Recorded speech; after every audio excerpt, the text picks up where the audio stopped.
رب زدني علما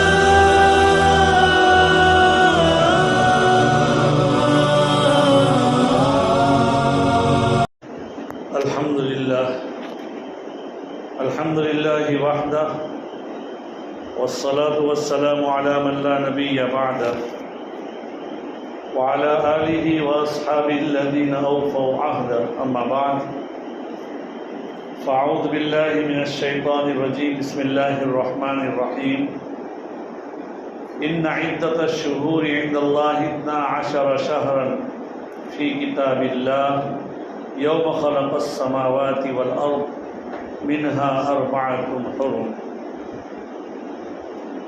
وعن ابن عباس رضي الله تعالى عنهما قال لما قدم النبي صلى الله عليه وسلم المدينة وجد اليهود يصومون عاشوراء فسئلوا عن ذلك فقالوا هذا يوم الذي أظفر الله فيه موسى وبني إسرائيل على فرعون ونحن نصومه تعظيما له. فقال رسول الله صلى الله عليه وسلم نحن أولى بموسى منكم ثم أمر بصومه. رواه البخاري. صدق الله مولانا العظيم وصدق رسوله النبي الكريم. اما بعد، بزرگان محترم، آج کا دن اسلامی تاریخ کا نئے سال کا پہلا دن ہے. گزشتہ دن 1446واں سال پورا ہوا اور آج 1447ویں سال کی ہجری کی پہلا دن ہے. آج پہلی محرم الحرام ہے. ہجری کی ابتدا کیسے ہوئی؟ بات دراصل یہ ہے کہ نبی اکرم صلی اللہ علیہ وسلم کے زمانے میں مہینے تو 12 تھے ہی سال کے. آپ صلی اللہ علیہ وسلم کے آنے سے پہلے دنیا میں نظام اس طرح چلتا تھا. قرآن پاک کی اس آیت کریمہ کو میں نے آپ کے سامنے جو تلاوت کی کہ مہینوں کی تعداد حق تعالی شانہ کے یہاں 12 ہیں. ان میں سے 4 مہینے حرمت والے مہینے ہیں، بہت محترم مہینے ہیں. وہ 4 مہینے کون کون سے ہیں؟ شوال، محرم، ذی الحج، رجب اور ذی القعدہ. یہ بڑے محترم مہینے گنے جاتے ہیں. ان مہینوں کی مشرکین مکہ اللہ کے رسول صلی اللہ علیہ وسلم کی بعثت سے پہلے بھی بڑا پاس اور لحاظ رکھتے تھے. اگر کسی کی آپس میں لڑائی ہوتی تو ان دنوں میں لڑتے نہیں تھے. اور ان کے یہاں بھی اگر لڑنا ضروری ہوتا تو ہمارے یہاں جیسے کہ بعض مذاہب کے یہاں ہیں سنوت، وہ وکرمی سنوت میں جو ہیں اس میں کبھی کبھی ادھک ماس آتا ہے. آپ کو معلوم ہو 1 مہینہ زیادہ آتا ہے. ہر 3 سال میں 1 مہینہ ان کے یہاں زیادہ آتا ہے. ورنہ ان کا بھی مہینہ ہمارے 7 سال چلتا ہے، لیکن ہر 3 سال میں ان کے یہاں ایک ادھک ماس آتا ہے تو پھر وہ برابر سرابر ہو جاتا ہے.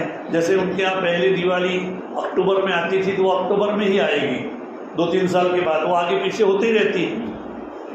تو مشرکین مکہ کو بھی اگر لڑنا ہوتا تو وہ ادھک ماس گن دیتے تھے. کسی مہینے کے اندر جو اگر محرم میں ان کو لڑنا ہوتا تو کہتے ہیں کہ یہ مہینہ دوسرا خالی مہینہ ہے، اس کا کوئی نام نہیں. نبی اکرم صلی اللہ علیہ وسلم کی بعثت ہوئی اور حج ہوا. جس سال آپ نے حج کیا اس سال اللہ کا کرنا ایسا ہوا کہ جو ادھک ماس تھا وہ گھومتے گھومتے اپنی اصلی حالت پر آ گیا. اس لیے اللہ کے رسول صلی اللہ علیہ وسلم نے فرمایا ان الزمان قد استدار كهيئة يوم خلق السماوات والارض.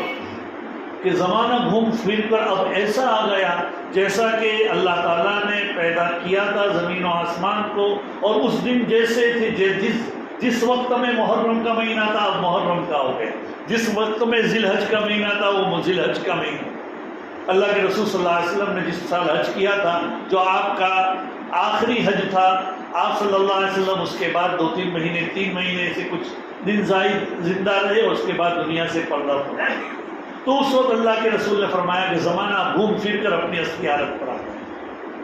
اب تو 12 مہینے تو ہوتے ہی تھے، اور حضرت آدم علیہ السلام سے لے کر حضرت ابراہیم علیہ السلام کے زمانے تک اسلامی مہینوں کی جو شمار ہوتے تھے وہ چاند کے حساب سے ہوتے تھے۔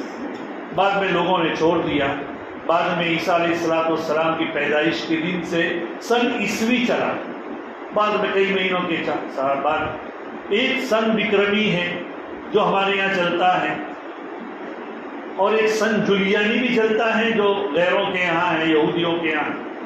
ہمارے یہاں یہ سن ہجری چلتا ہے۔ سن ہجری کی ابتدا کیسے ہوئی؟ ہجری سن کی ابتدا اس طرح ہوئی کہ نبی اکرم صلی اللہ علیہ وسلم کے انتقال کے بعد حضرت ابوبکر خلیفہ بنائے گئے، ان کے بعد حضرت عمر رضی اللہ تعالیٰ عنہ خلیفہ بنائے گئے۔ حضرت عمر رضی اللہ تعالیٰ عنہ وہ خط جب لکھتے تھے تو تاریخ تو ہوتی تھی لیکن سال نہیں ہوتا تھا۔ اب اس زمانے میں خطوط جو دعوتی اعتبار سے دنیا کے مختلف ملکوں میں اسلامی جو لوگ مسلمانوں کا لشکر جو گیا تھا دعوت کے اعتبار سے، ان کو خط پہنچتے بہت دنوں کے بعد، ان کو معلوم نہیں ہوتا تھا کہ کب لکھا، کون سے سن میں لکھا۔ تو سیدنا ابو موسیٰ اشعری رضی اللہ تعالیٰ عنہ نے حضرت عمر نے ایک مرتبہ خط لکھا، تو حضرت ابو موسیٰ اشعری رضی اللہ تعالیٰ عنہ نے لکھا کہ آپ لکھتے ہیں لیکن اس میں تاریخ وغیرہ کچھ ہوتی نہیں، ہمیں معلوم نہیں ہوتا کب لکھا ہے، یہ حکم کب کا ہے، اس لیے تاریخ باقاعدہ سن کے ساتھ لکھی جائے بہت بہتر ہے۔ تو حضرت عمر رضی اللہ تعالیٰ عنہ نے سن 17 میں، جو بعد میں ہوا، لیکن سن 17 کے 30 جمادی الاولیٰ کو مسجد نبوی میں جہاں جہاں صحابہ پھیلے ہوئے تھے ان میں سے بڑے بڑے صحابہ کو بلا کر مشورہ کیا کہ بھئی کس طرح ہمارا سن شمار کیا جائے۔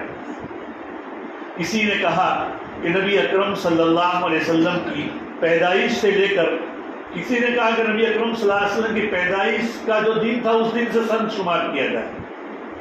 نبی اکرم صلی اللہ علیہ وسلم نے فرمایا کہ یہ تو عیسائیوں کی مشابہت ہے۔ کسی نے کہا کہ جس دن نبی اکرم صلی اللہ علیہ وسلم پر وحی پہلی نازل ہوئی اس سال سے شروع کیا جائے۔ نبی اکرم صلی اللہ علیہ وسلم، حضرت عمر فاروق رضی اللہ تعالیٰ عنہ نے فرمایا کہ اس کے بعد تو مسلمانوں پر بڑے حالات اور ظلم و ستم سہے ہیں تو اس سے بھی مناسب نہیں لگ رہا۔ کسی نے مشورہ کیا کہ نبی اکرم صلی اللہ علیہ وسلم پہ جب انتقال ہو گیا اس سال سے شروع کیا جائے، تو حضرت عمر رضی اللہ تعالیٰ عنہ نے اس کے بارے میں کہا کہ یہ تو غم کا مہینہ ہے، یہ ایسے ہی ہر سال غم تازہ کیا جائے، ہمارے یہاں ایسا نہیں ہوتا۔ بہرحال حضرت عثمان غنی رضی اللہ تعالیٰ عنہ نے مشورہ دیا کہ اللہ کے رسول صلی اللہ علیہ وسلم سے مکہ مکرمہ سے مدینہ منورہ تک جو ہجرت فرمائی ہے، اگرچہ ربیع الاول کے مہینے میں آپ نے ہجرت فرمائی لیکن آپ کا ارادہ محرم کے شروع سے تھا، اور اس کے علاوہ قرآن پاک میں والفجر ولیال عشر ہے، تو فجر کی جو قسم حق تعالیٰ شانہ نے کھائی ہے اس سے مراد پہلی محرم ہے، اور نبی اکرم صلی اللہ علیہ وسلم کی ہجرت کا آپ کا ارادہ مکہ مکرمہ سے جا کر مدینہ منورہ جانے کا جو ارادہ تھا نکل کر، تو وہ آپ کا محرم سے تھا۔ اگرچہ آپ ربیع الاول میں وہاں پہنچے ہیں لیکن آپ کا ارادہ پہلے سے تھا، تو اس وقت سے گنی جائے، اور اس کے بعد ہی اسلام کا دنیا کے اندر بول بالا ہوا ہے، اسلام پھیلا ہوا ہے، اس لیے اسی دن سے شمار کیا جائے۔ حضرت عمر فاروق رضی اللہ تعالیٰ عنہ کی بھی یہی رائے ٹھہری، اور انہوں نے بھی کہا کہ پہلی محرم سے اسلامی سال شروع کیا جائے۔ آپ نے جب ہجرت کی تھی، آج مشورہ ہوا ہے ہجرت کے 17ویں سال میں، لیکن کہا کہ بھئی ہجرت کا پہلا جو سال ہے اس وقت سے اب شمار کیا جائے، اور آج 30 جمادی الاولیٰ ہے، تو 30 جمادی الاولیٰ سن ہجری 17 کی دی جائے۔ یہ گویا کہ اللہ کے رسول صلی اللہ علیہ وسلم کے انتقال کے 5-6 سال کے بعد ہوا ہے طے، اور ہجری سن چلی ہے، اور اسی کے پر اب ہم چلتے ہیں۔ یہ اسلامی تاریخ کی آج بڑا المیہ یہ ہے کہ ہمیں عیسوی سن تو یاد ہوتا ہے لیکن ہجری سن یاد نہیں ہوتا۔ دیکھیے اسلامی تاریخ میں دونوں سن کی اعتبار کیا گیا ہے۔ دیکھیے ہم نماز پڑھنے آتے ہیں تو ہمارا جو حساب نماز کا جو ہوتا ہے وہ عیسوی کے اعتبار سے ہوتا ہے، سورج کے اعتبار سے، اس کو شمسی کہتے ہیں، شمسی تاریخ۔ عیسوی تاریخ کو کون سی تاریخ کہتے ہیں؟ شمسی تاریخ۔ اور ہجری تاریخ کو قمری تاریخ کہتے ہیں کہ چاند کے حساب سے ہوتی ہے۔ اور یہ نماز کا جو حساب ہوتا ہے ہمارا کس کے حساب سے ہوتا ہے؟ سورج کے حساب سے، کہ سورج صبح میں طلوع ہوا، صبح صادق ہوئی تو صبح صادق کے بعد فجر کا وقت ہوا، اور اگر سورج طلوع ہوا یعنی سورج نکلا تو فجر کا وقت نکل گیا۔ اس کے بعد 10-15 منٹ تک کیا اللہ تعالیٰ اللہ کے رسول صلی اللہ علیہ وسلم نے منع فرمایا کہ نماز نہ پڑھی جائے۔ وجہ اس کی یہی ہے، وجہ اس کی یہ ہے کہ اس وقت جو سورج کے عبادت کرنے والے ہوتے ہیں وہ سورج کی عبادت کرتے ہیں۔ اور حدیث پاک میں آتا ہے اللہ کے رسول صلی اللہ علیہ وسلم فرماتے ہیں کہ اس وقت میں شیطان سورج کے سامنے، چونکہ سورج کی روشنی بہت تیز نہیں ہوتی ہے، تو سورج کی روشنی کے سامنے کھڑا ہو جاتا ہے، اور سورج کے پرستار جو سورج کی پرستش کرتے ہیں تو وہ شیطان اپنے آپ کو ایک دل بناتا ہے کہ ہماری بھی عبادت کی جائے۔ تو اللہ کے رسول تو یہ اس لیے ہمیں اس وقت میں، حالانکہ ہمارا قبلہ تو کہاں ہے؟ غروب کی طرف، اور سورج تو ادھر سے طلوع ہوتا ہے، لیکن دنیا کے ہر کونے میں اس طرف کیا قبلہ نہیں ہے۔ بیت اللہ سے جون سا ملک جس دشا میں ہے، جس سمت میں ہے، اس سمت کے خلاف بیت اللہ ہے۔ ارے ہم کیا نماز پڑھتے ہیں جیسے کہ ہم مشرق میں ہیں بیت اللہ سے تو مغرب کی طرف رخ کرتے ہیں۔ کوئی اگر جنوب کی جانب میں ہے، جنوب کی جانب میں ہے یعنی اتر کی جانب میں ہے تو وہ قبلے کی کیا کرے گا؟ دکن کی جانب رخ کر کے نماز پڑھے گا۔ کوئی آدمی اگر جیسے کہ امریکہ ہے، یورپ ہے، تو ان کا وہ قبلہ مکہ مکرمہ سے وہ لوگ کہاں مغرب کی جانب میں، تو ان کا قبلہ مشرق کی جانب میں ہے، یا شمال مشرق میں ہے، یا شمال جنوب میں ہے۔ اس طریقے سے الگ الگ ان کا یہ ہے۔ تو قبلے کی ہماری نمازوں کا حساب جو ہے وہ چاند سورج کے حساب سے، اسی لیے زوال جب ہو جاتا ہے، جیسے مثلا ابھی ہمارے یہاں جب زوال ہوا 12:45 پر تقریباً تھا ہمارے یہاں، تو 12:45 کے بعد کہا کہ سورج کی کل 360 منازل ہیں، اور ہر منزل طے کرنے کے لیے وہ 4 منٹ لگاتا ہے۔ دن کے 1440 منٹ ہوتے ہیں 24 گھنٹے کے، تو ہر منزل پر لگانے کے لیے کتنے 4 منٹ لگاتا ہے۔ تو 4 منٹ ہم احتیاط میں 5 منٹ کے بعد زوال ہو جائے، اس کے 5 منٹ کے بعد نماز پڑھیں تاکہ کچھ مشابہت نہ آئے غیر سے۔ تو یہ اور ہماری جو روزوں کی عبادت ہیں یا جو دوسری بعض عبادت ہیں جیسے کہ روزے ہیں تو اس کو چاند کے حساب سے رکھے جاتے ہیں، ہمارا مہینہ چاند کے حساب سے ہے، تو چاند یہ اسلامی تاریخ کی یہ ابتدا ہے۔ دوسری بات یہ ہے کہ اس مہینے میں حق تعالیٰ شانہ نے بہت بڑے بڑے کیا ہیں اللہ تعالیٰ نے اپنے قدرت کے کرشمے بتائے، بعض تفاسیر سے معلوم ہوتے ہیں، لیکن جو صحیح روایت سے جو یہ بات ثابت ہے، اللہ کے رسول صلی اللہ علیہ وسلم کے اوپر جب روزے فرض نہیں ہوئے تھے رمضان المبارک کے روزے فرض نہیں ہوئے تھے، تو آپ صلی اللہ علیہ وسلم عاشورہ کے دن آپ پر فرض تھا، امت کے اوپر عاشورہ کے دن یعنی 10ویں محرم کا روزہ فرض تھا۔ اور جب رمضان کے روزے اللہ تعالیٰ نے فرض کیے تو عاشورے کے دن کا روزہ ہمارے اوپر منسوخ ہو گیا، لیکن آپ روزہ رکھتے تھے۔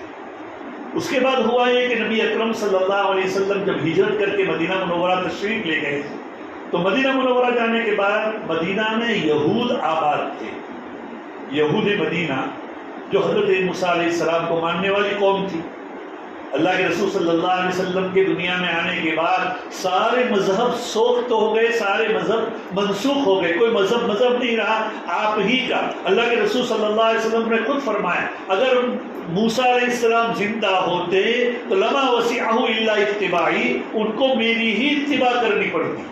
مطلب یہ ہے کہ آپ کے آنے کے بعد سارے مذہب چلے گئے لیکن یہود اپنے مذہب کو مانتے تھے۔ اور تو اللہ کے رسول صلی اللہ علیہ وسلم نے دیکھا کہ یہود مدینہ عاشورہ کے دن یعنی 10ویں محرم کو روزہ رکھتے ہیں۔ پوچھا کہ بھئی اللہ کے رسول صلی اللہ علیہ وسلم نے تحقیق کی کہ بھئی کیا بات ہے کہ آپ لوگ روزہ رکھتے ہیں؟ فرمایا کہ اس دن میں اللہ تعالیٰ نے حضرت موسیٰ اور بنو اسرائیل کو فرعون سے نجات دی تھی، قرآن پاک میں اس کا تذکرہ بھی ہے، تو ہم اس کے شکریے میں اور اس کی تعظیم میں اس دن روزہ رکھتے ہیں۔ اللہ کے رسول صلی اللہ علیہ وسلم نے فرمایا نحن احق منکم بموسیٰ، ہم تم سے زیادہ موسیٰ کے حقدار ہیں، ہم بھی اس دن روزہ رکھیں۔ تو 10ویں محرم کا روزہ رکھنا ہمارے لیے اللہ کے رسول نے سنت قرار دیا، اور اس کے بعد اللہ کے رسول نے فرمایا کہ جو 10ویں محرم کا روزہ رکھے گا اللہ کی ذات سے امید ہے کہ اس کے 1 سال کے گناہ معاف ہو جائیں گے، چھوٹے چھوٹے گناہ سارے کے سارے معاف ہو جائیں گے۔ عزیز و دوستو، ایسے بھی ہم سے دانستہ نادانستہ، جانتے ہوئے اجانتے میں بہت سے گناہ ہو جاتے ہیں، ہمیں معلوم بھی نہیں ہوتے بعض کیا ہے ہم گناہ کیے ہیں۔ تو ایسے روزوں کی قدر کرنی چاہیے تاکہ ہمارے ایسے گناہ تو معاف ہو ہی جائیں، اور دوسرے جو گناہ ہیں وہ توبہ کرنے سے اللہ تعالیٰ توفیق دے دے گا، معاف کر دیں گے۔ اگر حقوق اللہ ہے، حقوق العباد ہیں، تو ان کے حق کو ادا کر کے ہی معاف ہوگا۔ اس کے بعد نبی اکرم صلی اللہ علیہ وسلم نے دیکھیے فرمایا ایک موقع پر آپ صلی اللہ علیہ وسلم جس سال آپ نے حجۃ الوداع کیا اور اس کے بعد والا جو محرم آیا، اس کے بعد آپ نے اس وقت فرمایا کہ اگر آئندہ سال میں زندہ رہوں، 10ویں محرم کے بعد فرمایا آئندہ سال اگر میں زندہ رہوں گا تو میں 10ویں کے ساتھ 9ویں کا بھی روزہ رکھوں گا، 9ویں محرم کا، تاکہ یہود سے مشابہت نہ ہو جائے، یہودیوں سے مشابہت اختیار نہ ہو۔ قرآن حدیث میں آتا ہے من تشبہ بقوم فہو منہم، جو کسی قوم کی مشابہت اختیار کرے وہ ان کا ایک فرد ہے۔ اس لیے عزیز و دوستو، جب عبادت میں نبی اکرم صلی اللہ علیہ وسلم نے یہود کی اور غیروں کی مشابہت اختیار کرنے کو پسند نہیں کیا گیا، تو ہم کو اللہ کے رسول اور شریعت کیسے غیروں کی مشابہت ہمارے کپڑوں میں، ہمارے لباس میں، ہمارے رہن سہن میں، ہمارے کیا چہروں میں، کہ کیسے اللہ کے رسول اور شریعت برداشت کرے گی کہ ہمارا چہرے کے پر سنت رسول نہیں ہے، یہ تو غیروں سے مشابہت ہے۔ ہمارے کپڑے ٹخنوں سے نیچے ہیں، یہ غیروں کی مشابہت ہے۔ ہمارے کپڑے ایسے ہیں کہ ہم رکوع یا سجدے میں جاتے ہیں تو پیچھے سے ہمارا سطر نظر آتا ہے، تو ہماری نمازیں بھی نہیں ہوتی، اور بچوں کو یا جوانوں کو اس کا خیال بھی نہیں آتا کہ ہم جب رکوع یا سجدے میں جاتے ہیں تو پیچھے والا ہمارا سطر پیچھے کھل جاتا ہے۔ اس لیے عزیز و دوستو، جب عبادت میں اللہ کے رسول صلی اللہ علیہ وسلم نے غیروں کی مشابہت کو پسند نہیں کیا، تو ہمارے رہن سہن میں اور ہماری دوسری چیزوں میں اللہ کے رسول صلی اللہ علیہ وسلم کیسے پسند فرماتے؟ اس لیے عزیز و دوستو، اپنی زندگی کو سنت رسول اللہ کے اوپر ڈھالو، اپنی زندگی کو غیروں کی مشابہت نہیں اختیار کرو۔ یہ تو ان دنوں میں حضرت موسیٰ علیہ السلام کو اللہ تعالیٰ نے نجات فرمائی، قرآن پاک میں اس کا تذکرہ بھی ہے۔ وَأَوْحَيْنَا إِلَىٰ مُوسَىٰ وَأَخِيهِ، بنو اسرائیل کے اوپر فرعون کے بڑے مظالم ہوئے تھے، بڑے ظلم و ستم ڈھائے ہوئے تھے۔ حضرت موسیٰ علیہ السلام کی پیدائش سے پہلے تو آپ کو شاید واقعہ معلوم ہو کہ فرعون جو اپنے آپ کو انا ربکم الاعلی یہ کہتا تھا کہ میں تمہارا سب سے بڑا رب ہوں، وہ اپنی ربوبیت کا اور اپنے اللہ ہونے کا دعویٰ کرتا تھا اور اپنے علاوہ کسی کو مانتا نہیں تھا۔ ایک نجومی نے بتایا کہ تجھے تیری بنو اسرائیل میں ایک بچہ پیدا ہوگا تو وہ بچہ تجھے کیا تیرے ہاتھ، اس بچے کے ہاتھ سے تیرے سلطنت کی تباہی ہوگی۔ اس نے حکم کر دیا کہ بنو اسرائیل کے جتنے بھی بچے پیدا ہو تمام کو قتل کر دیا جائے۔ حضرت موسیٰ بھی بنو اسرائیل میں تھے، لیکن بھائی اللہ تعالیٰ کی تقدیر، اللہ تعالیٰ کے فیصلے ایسے ہوتے ہیں کہ اللہ کے فیصلے کو اس نے بہت بڑے ظلم و ستم ڈھائے. آج بھی بنو اسرائیل آج بھی یہود کی طرف سے مسلمانوں کے اوپر بڑے ظلم ڈھائے جا رہے ہیں, بچوں کو قتل کیا جا رہا ہے. تو یہ بڑے اس وقت میں بھی ایسا ہوا, کئی ہزاروں بچے, باقاعدہ تحقیق کی جاتی کہ کون سی عورت امید سے ہیں اور اس کے بعد اس کو بچے کو کھائے. لیکن اللہ نے حضرت موسیٰ علیہ السلام کی والدہ کا جو پیدائش کا وقت ہوا ان کے بچے کا, تو والدہ کی یہ بات سب مخفی رکھی. اور قرآن میں آتا ہے وَأَوْحَيْنَا إِلَىٰ أُمِّ مُوسَىٰ أَنْ أَرْضِعِيهِ, بچہ پیدا ہوا تھا دودھ پلاتی رہے. اور وہ لوگ تحقیق کرتے رہتے تھے کہاں بچہ پیدا ہوا کہاں نہیں ہوا. اور اس کے بعد کہا قرآن میں فَإِذَا خِفْتِ عَلَيْهِ, جب تجھے اندیشہ ہو بچے کے بارے میں فَأَلْقِيهِ فِي الْيَمِّ, اس کو سمندر میں ڈال دینا, گھبرانا مت. وَلَا تَخَافِي وَلَا تَحْزَنِي, نہ ڈرنا نہ گھبرانا مستقبل میں کیا ہوگا. إِنَّا رَادُّوهُ إِلَيْكَ, ہم ہی تمہیں لوٹائیں گے. وَجَعِلُوهُ مِنَ الْمُرْسَلِينَ, اور اس کو ہم ہی نبی بنائیں گے.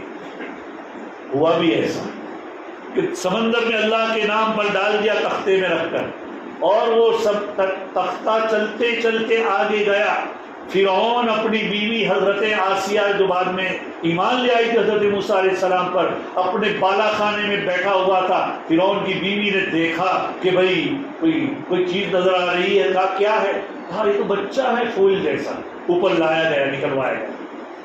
تو فرعون کی بیوی نے کہا کہ اس کو ہم پالیں گے, عسیٰ ان ینفعنا او نتخذہ ولدا, ہمیں نفع بخش دے گا یہ بچہ. فرعون کا یہی بچہ ہوگا, اس کو ماں ڈالو. بیوی جب عورت بیچ میں آ جاتی ہے تو عامتاً ہوتا یہ ہے کہ عورتوں کی بات مانی جاتی ہے اور ان کی پرورش ہوئی. اور کوئی بڑا واقعہ ہے, اللہ تعالیٰ نے حضرت موسیٰ کے اس کے بعد نبی بنایا, اور بہت بڑا لمبے واقعات ہے.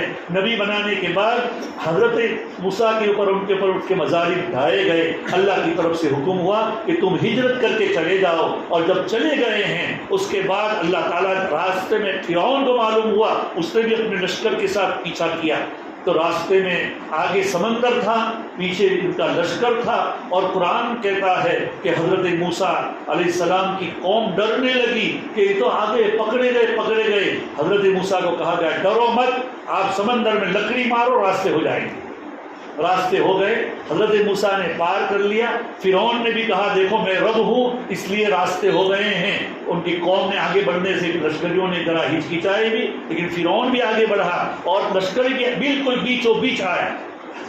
تفاسیر میں آتا ہے کہ وہ پانی کیسے ہو گیا تھا, ایسے برف ہو گیا تھا کیسے, اور راستہ ہو گیا اور دیوار کی طرح بن گیا تھا. حضرت موسیٰ پار ہو گئے, جب بیچوں بیچ پہنچا اللہ نے وہ سمندر ملا دیا, فرعون غرق ہو گیا. تو اس دن میں فرعون غرق ہوا تھا. عزیز و دوستو, یہ بہت مبارک مہینہ ہے, اور بھی بہت سی باتیں ہیں, لیکن وقت ہو گیا ہے, وقت مجھے اجازت نہیں دیتا. حق تعالیٰ شانو ہمیں ان دنوں کی قدر کرنے کی توفیق نصیب فرمائے, اور ہر آدمی ارادہ کرے, چونکہ آئندہ ہفتے میں نہیں ہوگا ورنہ آئندہ ہفتے یاد کر دیا تھا. آئندہ شنیچر اتوار کو ہم روزہ رکھیں گے اور اللہ کے رسول صلی اللہ علیہ وسلم کے اوپر عمل کریں گے. وآخر دعوانا ان الحمدللہ رب العالمین. سبحان اللہ بحمدہ, سبحانک اللہم وبحمدک, اشہد ان لا الہ الا انت.